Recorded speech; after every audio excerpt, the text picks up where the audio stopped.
Rumah keluarga Tang penuh dengan ratapan. Seluruh orang heboh. Erik ini terlalu mengerikan. Secara langsung menyebabkan semua industri keluarga Tangku ditutup. Ini sama saja dengan membunuh keluarga Tang. Keluarga Tang juga salah satu dari 5 keluarga terbesar di Zhonghai. Sekarang bisa-bisanya ditekan oleh seorang pria muda berusia 20 tahunan sampai seperti ini, benar-benar tidak terduga. Tidak bisa, jika keluarga Tang berhenti berbisnis, aku akan mati kelaparan. Semua orang panik dan keluarga Tang akan mengalami kerusuhan internal. Diam, teriak Joseph Tang dengan lantang. Kekuasaan Joseph Tang sangat kuat, raungan seperti itu, membuat suasana tiba-tiba menjadi sunyi. Semua orang memandang Joseph Tang, menunggu Joseph Tang mengeluarkan keputusan untuk menstabilkan hati orang. Joseph Tang menjadi tenang dan berkata, semuanya tenanglah. Keluarga Tangku setidaknya juga keluarga kaya yang sudah diteruskan beberapa dekade, sudah bukan 1-2 hari lagi menjadi 5 keluarga besar di Zhonghai. Kartu as di tangan kita masih banyak. Semuanya tunggu di luar. Para ketua ingin mengadakan rapat dan membahasnya sebentar. Sebelum membuat keputusan, tidak ada orang yang boleh membuat masalah. Semakin tidak boleh menyebarkan informasi yang tidak menguntungkan bagi keluarga Tang. Kalau tidak, aku pasti tidak akan mengampuninya. Di ruang belajar villa keluarga Tang, Joseph Tang, Johannes Tang, Jacob Tang, Leon Tang, Derian Tang, Shirley Tang, Gary Tang dan juga Japri Tang yang membalut lukanya dengan sederhana, semuanya hadir. Mereka semua duduk mengelilingi meja bundar besar di ruang kerja. Rapat darurat diadakan untuk sementara waktu. Joseph Tang memimpin dalam memecah kesunyian. Tahap perkembangan ini berpengaruh pada hidup dan matinya keluarga Tang. Mari kita bahas bagaimana menghadapi krisis. Jacob Tang berkata, kakak pertama, kakak kedua, paman kedua, apakah kalian masih belum mengerti? Kekuatan dan kemampuan yang Tuan Ling tunjukkan hari ini, dapat membuktikan bahwa keputusan yang dibuat ayah dulu benar. Kalau Tuan Ling ingin mencelakai keluarga Tang, paman kedua sudah mati sekarang. Selain itu SPZ juga bisa mengumumkan lebih banyak keputusan. Namun, Tuan Ling tidak berbuat seperti itu, dia sedang melaksanakan wasiat ayah. Orang seperti itu, mempunyai kemampuan dan sifat baik, bisa dipercayakan. Kalian alihkan kekuasaan saja. Johannes Tang berkata dengan dingin, adik ketiga, kamu mengatakan dengan mudah sekali. Keluarga Tang bisa mempunyai keadaan makmur seperti ini, semuanya berkat kerja keras generasi kedua keluarga Tang. Kamu ingin menyuruh kami berdua menyerahkan kerja keras kami kepada orang luar. Apakah kamu enak hati kepada orang-orang keluarga Tang? Jacob Tang berkata, Tuan Ling sudah berkata, kelak setelah keadaan keluarga Tang stabil, dia akan mencari orang keluarga Tang yang cocok, menyerahkan segel keluarga Tang kepada orang itu. Sejak saat itu tidak mencampuri urusan keluarga Tang lagi. Joseph Tang berkata, mengatakan perkataan ini kepada hantu, hantu saja tidak percaya. Kamu malah percaya. Johannes Tang berkata, ya, begitu Erik mengambil alih kekuasaan, kita semua orang di keluarga Tang akan menjadi pekerja untuknya. Kelak semua hal di keluarga Tang, dia yang ambil keputusan. Kamu ingin dia mengembalikan keluarga Tang kepada kita. Bercanda iya.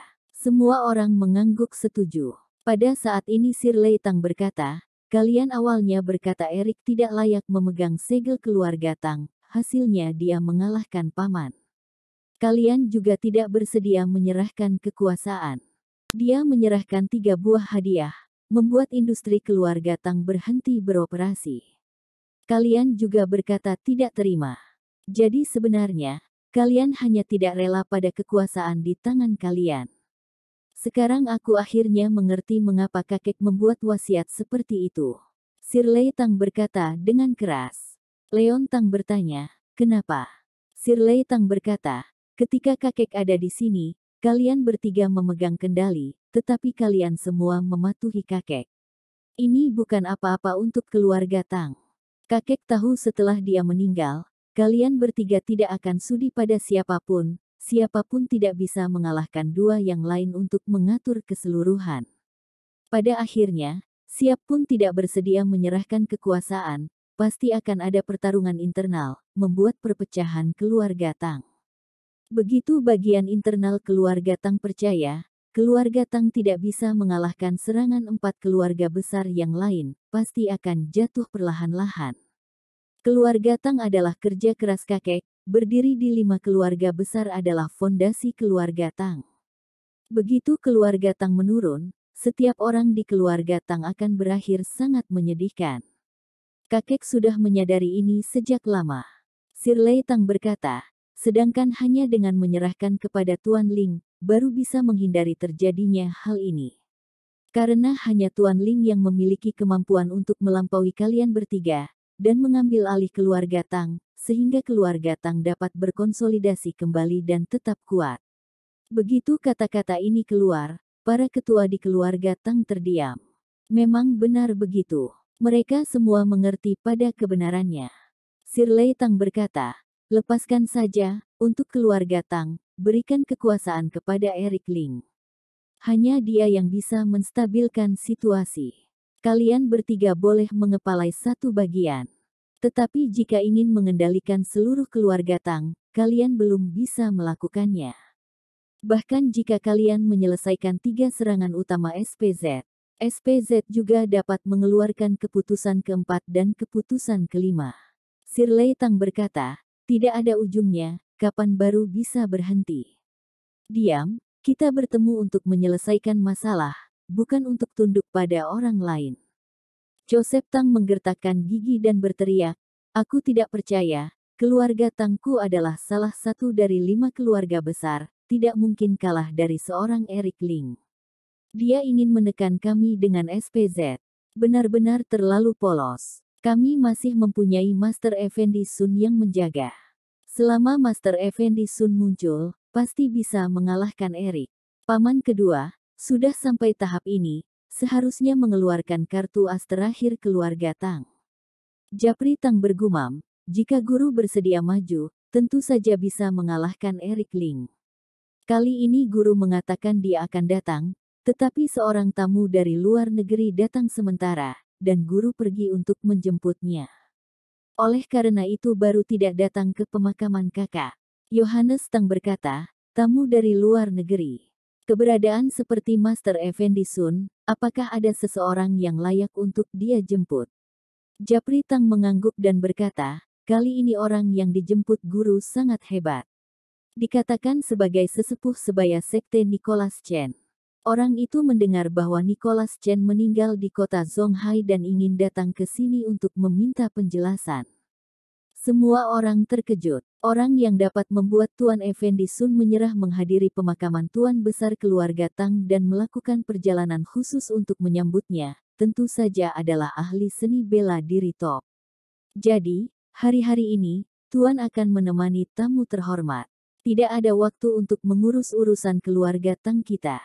Japri Tang berkata dengan menyesal, namun, bahaya keluarga Tang kita sudah tidak bisa ditunda lebih lama lagi.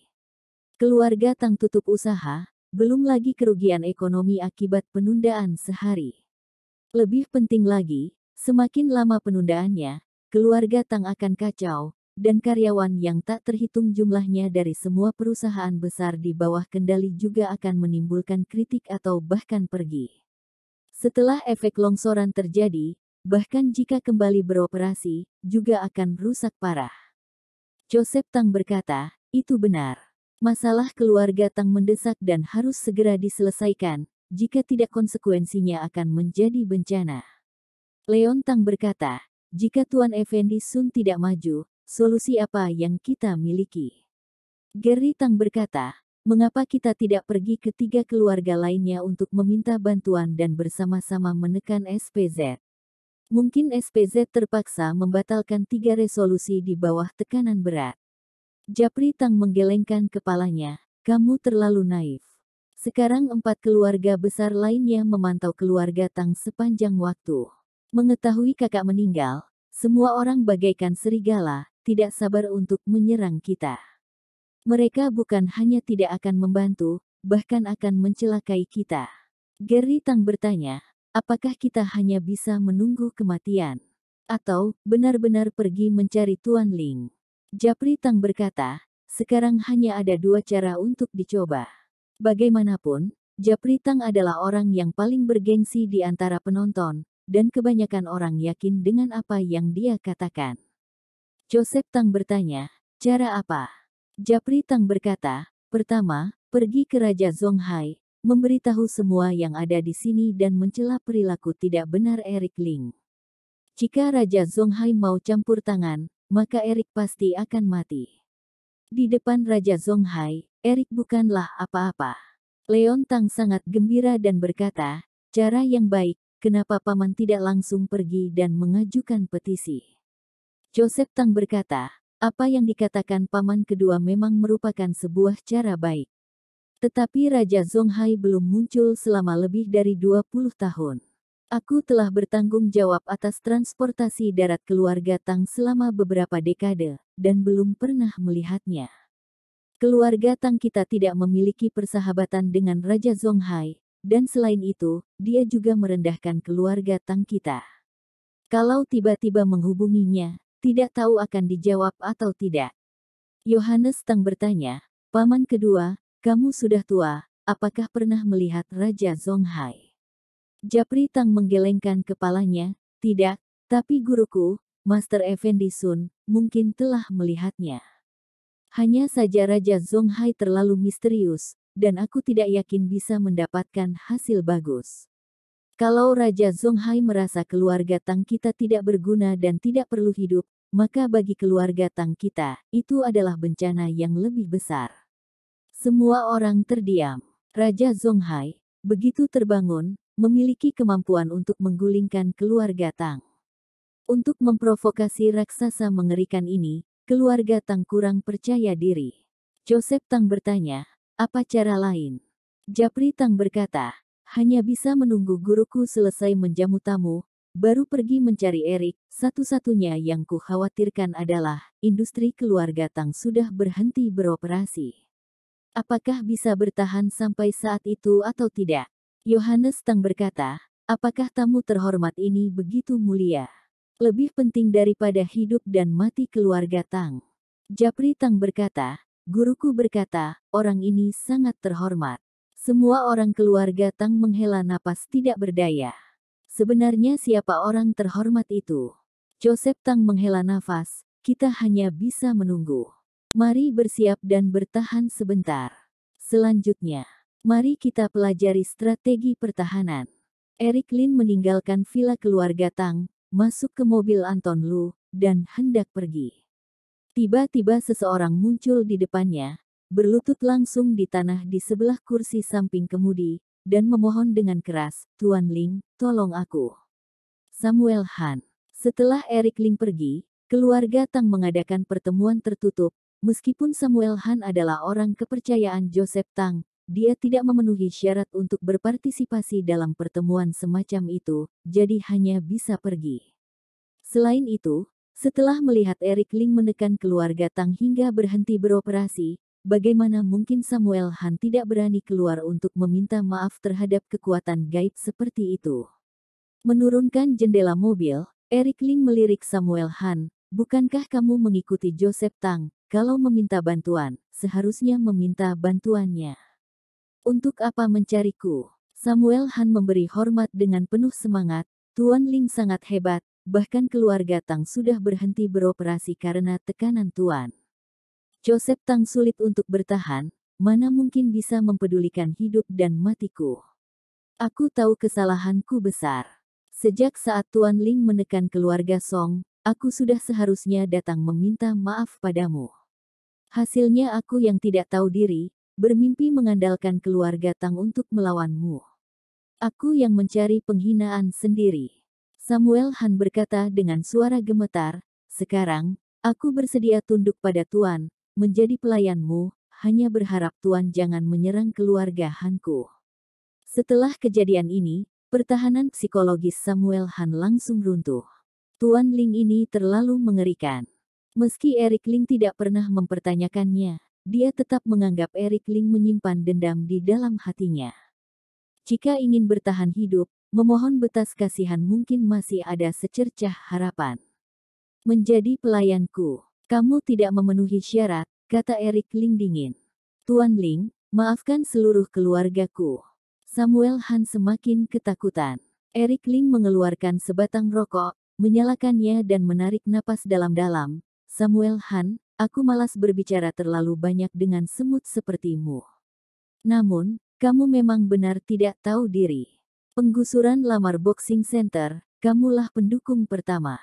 Setelah aku menekan keluarga Song, kalau kamu inisiatif meminta maaf padaku, mungkin aku akan memberimu satu kesempatan, tapi kamu langsung berpihak pada keluarga Tang, ingin meminjam kekuatan keluarga Tang untuk menekanku. Kamu yang salah dalam hal ini. Samuel Han berkeringat di sekujur tubuhnya dan dengan cepat bersujud. Samuel Han memang salah besar. Apa yang Tuan katakan benar. Kalau Tuan ingin memukulku, maka pukul aku saja. Setelah bicara, Samuel Han melihat bahwa Eric Ling tidak memukulnya, jadi dia menamparkan dirinya sendiri, plak. Menamparkan lagi dan lagi. Wajahnya bengkak dan sudut mulutnya berdarah. Eric Ling menyemburkan cincin asap tebal, jangan akting lagi. Keluarga Han tidak perlu ada lagi. Keluarga Han tidak perlu ada lagi. 6 kata sederhana membuat jantung Samuel Han berhenti berdetak. Bahkan keluarga Tang juga ditekan hingga berhenti beroperasi, terlalu mudah untuk membuat keluarga Han menghilang. Tuan Ling, tolong beri aku kesempatan lagi. Samuel Han bersujud dengan panik, tolong. Eric Ling berkata, kalau begitu, aku akan memberimu kesempatan. Pergi cari Fuat Jiang dan Larry Chen. Mereka berdua akan membeli semua properti keluarga Han kalian dengan harga pasar. Namun, merek perusahaan Han ini harus menghilang selamanya. Jendela terangkat dan mobil mulai berjalan. Tuan Ling murah hati, terima kasih Tuan Lin. Samuel Han langsung bersujud dalam-dalam terhadap mobil yang berjalan menjauh itu. Kemudian Samuel Han jatuh ke tanah dan menangis terseduh-seduh. Setelah menghabiskan separuh hidupnya dan bekerja keras, dia akhirnya menjadikan keluarga Han sebagai grup farmasi terbesar di Zhonghai, masuk dalam anggota majelis SPZ Zhonghai, dan menikmati kekuasaan yang tidak ada habisnya. Awalnya berpikir keluarga Han akan melangkah lebih jauh mulai sekarang. Tanpa diduga, keluarga Han menurun selangkah demi selangkah karena menyinggung seorang pemuda yang tidak pernah dia pedulikan dan sekarang telah mencapai titik di mana keluarganya tidak dapat dipertahankan lagi. Baru saja, dia berpikir bahwa semua orang di keluarga Han tidak akan mampu hidup lagi. Namun kata-kata terakhir Eric Ling membuat Samuel Han naik dari neraka ke surga. Orang itu bukan hanya tidak membunuhmu, melainkan membeli semua aset keluarga Han dengan harga pasar. Sejak saat itu, meskipun Samuel Han bukan lagi bangsawan, tapi masih kaya dan bebas dari rasa khawatir selama sisa hidupnya. Bahkan dengan jumlah kekayaan yang sangat besar ini, ada peluang untuk kembali. Samuel Han tidak membenci Eric Ling, tapi ada penyesalan dan rasa terima kasih. Apakah ini Tuan Ling? Tidak serakah terhadap kekuasaan, tidak menindas yang lemah, adil dalam berbisnis, dan memiliki etiket yang baik. Samuel Han sangat mengaguminya. Setelah keluarga Tang bermasalah, mencoba yang terbaik untuk menyembunyikan krisisnya dari dunia luar. Sebuah pernyataan yang nyaring dan kuat dikeluarkan sesegera mungkin. Semua industri keluarga Tang ditutup karena kebutuhan penyesuaian dan peningkatan bisnis. Peningkatan direncanakan akan selesai dalam waktu 7 hari, dan akan dibuka kembali seperti biasa pada waktu itu. Berharap semua mitra tidak terpengaruh gosip, jika tidak mereka akan mengejar pertanggungjawaban sampai akhir. Bagi masyarakat umum, pernyataan seperti itu mungkin masih memiliki kredibilitas yang cukup besar. Namun di mata masyarakat kelas menengah, ini hanyalah retorika. Siapa yang tidak tahu bahwa keluarga Tang ditutup karena Tuan Ling? Siapa yang tidak tahu bahwa SPZ sebenarnya telah mengeluarkan 3 keputusan? Sekarang Tuan Ling telah memaksa keluarga Tang untuk tutup, bahkan hampir menjadi sebuah legenda. Villa Keluarga Su, No. 99, Sky High Villa. Pejabat keluarga Su melihat di pintu masuk villa. Daniel Su dan Chandra Su berdiri di paling depan, arah yang mereka lihat adalah Sky High Villa 5 di puncak gunung. Itu adalah kediaman keluarga Tang. Hari ini adalah hari keluarga Tang keluar untuk pemakaman. Nenek Su mengajak Willy Han untuk menyampaikan belasungkawa. Dia ingin mengantar kepergian tuan besar keluarga Tang, selain itu juga ingin memberikan kesan yang baik kepada Joseph Tang, melihat apakah bisa mendekatkan diri pada keluarga Tang yang besar. Daniel Su bertanya, Chandra, apakah menurutmu nenek bisa mendapatkan sambutan dari keluarga Tang? Chandra Su berkata, sebelumnya Joseph Tang datang sendiri ke rumah keluarga Su, masalah di antara keluarga kita juga termasuk terselesaikan.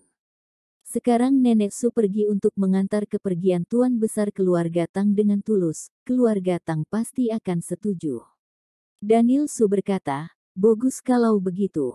Selama keluarga Su bisa dekat dengan keluarga Tang yang besar, maka sejak saat itu keluarga Su sudah mempunyai kemampuan untuk bertarung melawan keluarga Han. Menjadi perusahaan farmasi nomor 1 di Zhonghai hanya masalah waktu saja. Chandra Su tersenyum dan berkata, benar. Sekarang keluarga Han juga dekat dengan Joseph Tang. Ini sudah termasuk jalan kehidupan bagi Samuel Han.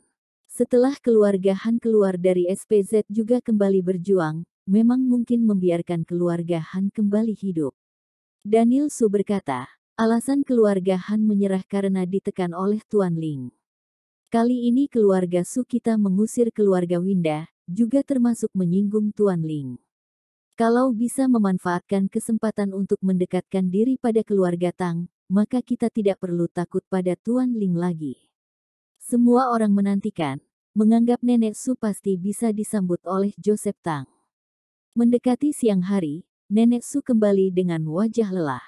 Daniel Su mendekati dan menyapa dengan hormat, nenek, apakah masalah sudah diselesaikan? Nenek Su menggelengkan kepala dan berkata dengan wajah kecewa, keluarga Tang menyegel ribuan mil dari villa mereka. Orang-orang yang tidak ada hubungannya dengan keluarga Tang dilarang masuk. Dari awal hingga akhir, aku tidak melihat siapapun. Daniel Su kecewa besar. Nenek Su menghela napas, kelihatannya keluarga Tang masih meremehkan kita. Joseph menerima Samuel, menganggap Samuel bisa membantunya. Namun keluarga Su kita, malah dia remehkan. Para pejabat keluarga Su sangat sedih. Daniel Su bertanya lagi, dengar-dengar hari ini Tuan Ling pergi ke rumah keluarga Tang dan mempunyai interaksi langsung dengan keluarga Tang. Ingin menguasai keluarga Tang, apakah masalah ini sudah ada hasilnya? Nenek Su menggelengkan kepala, aku sudah menyuruh Willy mencari tahu. Untuk sementara masih belum ada hasilnya. Namun, masalah ini pasti tidak ada keraguan sama sekali. Tuan Ling pada akhirnya hanya seorang diri, bagaimana bisa melawan keluarga besar seperti keluarga Tang? Daniel Su berkata dengan senang, sebaiknya Tuan Ling kali ini bisa dilawan oleh keluarga Tang sampai tidak dapat menengadahkan kepala, bahkan terluka parah. Dengan begitu, dia juga tidak bisa menyalahkan kita karena telah mengusir Winda dari keluarga Su. Tentu saja, Nenek Su berkata dengan pasti. Mendekati jam 3 sore, seorang pejabat keluarga Su baru selesai makan siang dan bersiap pulang. Kebetulan Willy Han masuk dengan tergesa-gesa dari luar, Nenek Su, ada masalah besar. Nenek Su yang baru saja berdiri kembali duduk, ada apa? Willy Han berkata, ada beberapa kabar buruk. Daniel Su berkata, pengurus rumah Han, kamu setidaknya juga pengurus rumah keluarga Su, kenapa bisa begitu panik? Katakan secara perlahan-lahan. Willy Han terengah-engah, minum 2 teguk air baru bisa sedikit tenang, dan berkata, Tuan Ling memang benar pergi ke rumah keluarga Tang, melakukan 2 hal, memberikan 3 hadiah. Hal pertama, Tuan Lin membawa segel keluarga Tang, menekan 3 orang hebat di keluarga Tang, memimpin upacara pemakaman Tuan Besar keluarga Tang. Daniel Su terkejut, dengar-dengar Tuan Besar keluarga Tang menyerahkan segel keluarga Tang kepada Tuan Ling sebelum meninggal. Tidak apa-apa kalau dia pergi ke upacara pemakaman dengan segel keluarga Tang. Namun memimpin upacara hanya bisa dilakukan oleh kepala keluarga. Tiga ketua keluarga Tang bisa menahan hal ini. Willy Han berkata, mungkin perubahan sesaat. Setelah kembali dari upacara, tiga ketua keluarga Tang meminta Tuan Ling menyerahkan segel keluarga Tang. Hasilnya Tuan Ling menjadikan segel keluarga Tang sebagai taruhan dan mengeluarkan tantangan kepada Japri Tang. Kalau Japri menang, dia akan menyerahkan segel keluarga Tang. Kalau Japri kalah, dia akan memimpin keluarga Tang. Nenek Su menghela napas lega. Japri adalah puncak kekuasaan keluarga Tang yang tidak dapat terkalahkan, memimpin pasukan pertahanan selama bertahun-tahun, selain itu juga merupakan murid effendi. Meskipun tidak menjadi guru, tapi mempunyai kemampuan menjadi guru. Tuan Ling tidak mungkin merupakan lawan Japri. Kali ini dia pasti kalah. Dahi Willy Han berkeringat dan berkata, Tuan Ling menang. Selain itu memukul Japri hingga luka berat. Japri langsung mengaku kalah. Apa? Semua orang di keluarga Su langsung berdiri bersamaan. Nenek Su berkata dengan tidak percaya, Tuan Ling memukul Japri. Bahkan membuat semua orang keluarga Tang menundukkan kepala mereka. Ini, apakah dia akan menguasai keluarga Tang? Suara Daniel Su bergetar. Keluarga Tang adalah salah satu dari 5 keluarga besar. Bisa-bisanya dipimpin oleh Tuan Ling. Tiga ketua keluarga Tang menerima nasib. Willy Han semakin terkejut saat membicarakannya. Tidak, tiga ketua keluarga Tang mengakui posisi Tuan Ling sebagai kepala keluarga, tapi masing-masing tidak bersedia menyerahkan kekuasaan di tangan mereka. Nenek Su menghela napas lega. Joseph menguasai transportasi darat, Yohanes menguasai transportasi laut, Japri menguasai transportasi udara dan pasukan pertahanan. Kalau mereka tidak menyerahkan kekuasaan mereka, maka posisi Tuan Ling sebagai ketua juga hanya kekosongan saja. Pada akhirnya hanya sebuah lelucon. Tuan Ling tetap tidak bisa mengalahkan keluarga Tang. Semua ini dapat kutebak. Willy Han menggelengkan kepala. Tuan Ling juga memberikan 3 hadiah kepada keluarga Tang. Hadiah pertama keputusan darurat SPZ, pembekuan semua aset keluarga Tang. Semua orang terkejut. Nenek Su menarik napas dingin. Tuan Ling ini begitu hebat. Ini sama saja menyerang keluarga Tang secara langsung. SPZ demi mendukung Tuan Ling, bisa-bisanya sampai melakukan hal yang melawan niat awal berdirinya organisasi. Daniel Su berkata, hampir semua aset keluarga Tang berada di bank. Pembekuan aset, rantai uang di keluarga Tang akan langsung terputus. Kalau tidak diselesaikan dengan cepat, keluarga Tang akan bermasalah. Willy Han melanjutkan, hadiah kedua Tuan Ling kepada keluarga Tang adalah keputusan darurat kedua SPZ, memberhentikan semua supir daratan keluarga Tang, pendayung kapal, dan pramugari pilot. Semua sistem transportasi langsung diberhentikan. Gila, Tuan Ling ini benar-benar sudah gila. Keluarga Tang sudah tidak dapat bertahan lagi. Nenek Su samar-samar merasakan sesuatu dan menggertakkan gigi. Apa hadiah ketiga? Willy Han menarik napas dalam-dalam dan lanjut berkata, hadiah ketiga Tuan Ling adalah keputusan darurat ketiga SPZ, memberhentikan semua surat operasi industri keluarga Tang. Sekarang keluarga Tang berada dalam kondisi pemberhentian operasi. Stete. Nenek Su terjatuh lemas ke atas sofa dan berkata dengan jiwa melayang, Tuan Ling, bisa-bisanya menekan keluarga Tang, salah satu dari 5 keluarga besar Zonghai hanya dengan kekuatan sendiri. Kalau begitu, cepat atau lambat dia pasti akan memimpin keluarga Tang. Sebenarnya siapa orang ini? Nenek Su merasa ketakutan dalam hatinya. Dia sangat menyesal, waktu itu mengusir keluarga Winda Su dari keluarga Su. Dia sangat menyesal, kenapa waktu itu tidak mendukung Winda Su. Kalau dulu dia mendukung Winda Su untuk melawan keluarga Tang, keluarga Su pasti akan mendapat dukungan dari Tuan Ling. Namun sekarang, semuanya sudah dilewatkan. Aku sudah salah memilih. Nenek Su menghela napas. Benaknya teringat pada perkataan Fuad Jiang sebelum membawa pergi Winda Su. Tuan Ling menyuruhku menyampaikan satu kalimat padamu. Memutuskan masalah hari ini, bersiap-siaplah.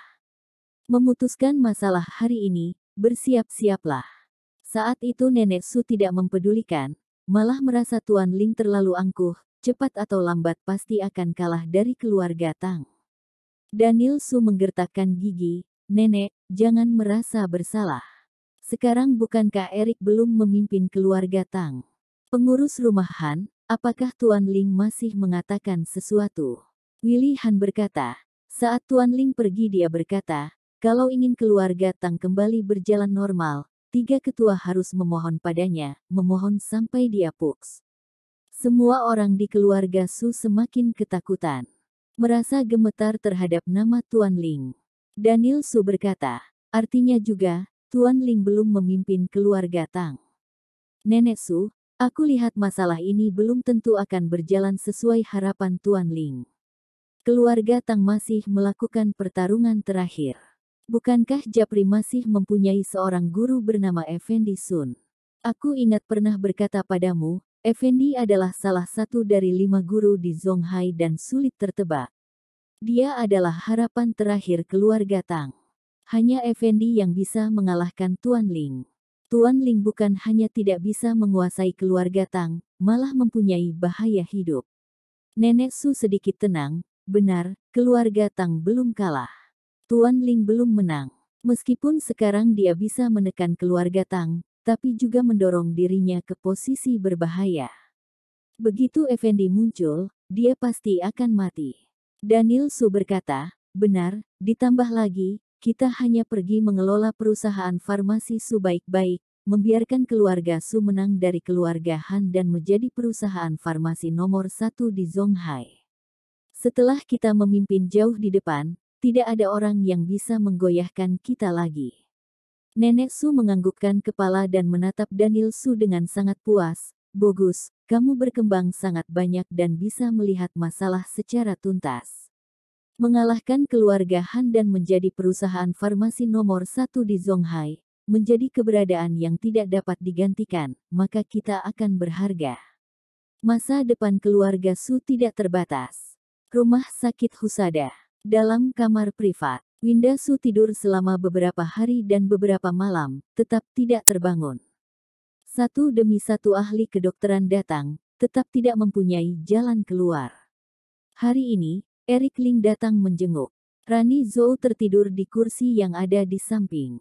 Beberapa hari tidak pernah meninggalkan Winda Su. Kelelahan, pada akhirnya tertidur. Erik Ling duduk di ujung ranjang, menggenggam tangan Winda Su, dan menempelkan pada wajahnya.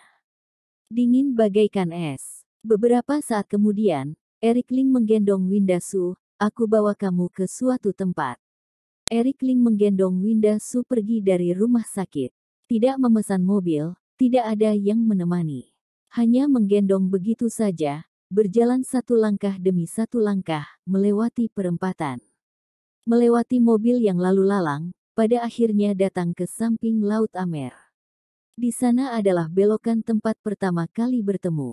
Erik Ling menggendong Winda Su, duduk di atas batu di samping sungai, tatapannya dalam dan lembut, sudah masuk musim gugur dan mulai dingin. 3 tahun yang lalu, juga pada sebuah hari di musim dingin, kita bertemu di sini. Sejak saat itu ditakdirkan terus bersama. Saat itu kamu ditekan oleh keluarga Su dan masuk dalam keputusasaan, berdiri memandang langit di sini. Selama 3 tahun, kamu terus menerima luka dari keluarga Su. Hari ini, keluarga Su mengusirmu keluar dan luka ini juga akan berhenti. Kebahagiaanmu baru saja dimulai. Bukalah matamu, lihat air di musim gugur ini, lihat keramaian di seberang sungai. Erik Ling mengelus wajah Winda Su, tatapannya dalam dan juga lembut. Dia bicara, seperti mengobrol dengan Winda Su, dan seperti mengoceh sendiri, setelah kamu bangun, aku ingin membawamu pergi melakukan banyak hal. Melihat bunga, minum bir bersama, mengobrol di atas kapal dan turun ke dalam laut. Winda, lama tidak bertemu, aku merindukanmu. Erik Ling memandang langit dan bergumam. Perkataan yang sudah kamu katakan, tidak boleh dilanggar. Terdengar suara familiar, Erik Ling langsung menoleh, melihat Winda Su perlahan-lahan membuka mata di dalam pelukannya. Mulutnya tersungging senyuman malas. Kamu sudah bangun. Erik Ling tersenyum seperti anak kecil yang mendapat permen. Iya, Kamu memeluk begitu erat, mengganggu tidurku, wajah Winda Su merona. Erik Ling langsung melepaskan dan menatap wanita di depannya lurus-lurus. Winda Su berdiri dan merenggangkan pinggangnya. Tubuh yang seksi, menunjukkan lekukan perut rata. Melihat bunga, minum bir bersama, mengobrol di atas kapal dan turun ke dalam laut. Mendengarnya saja, aku sudah ingin pergi. Kapan kamu berencana membawaku pergi? Winda Su tiba-tiba menoleh melihat pria di hadapannya dan bertanya sambil tersenyum. Erik Ling berkata, kapan kamu ingin pergi? Winda Su berkata, oke, nanti coba aku atur, kamu bawa aku pergi ya. Erik Ling tersenyum cerah, oke.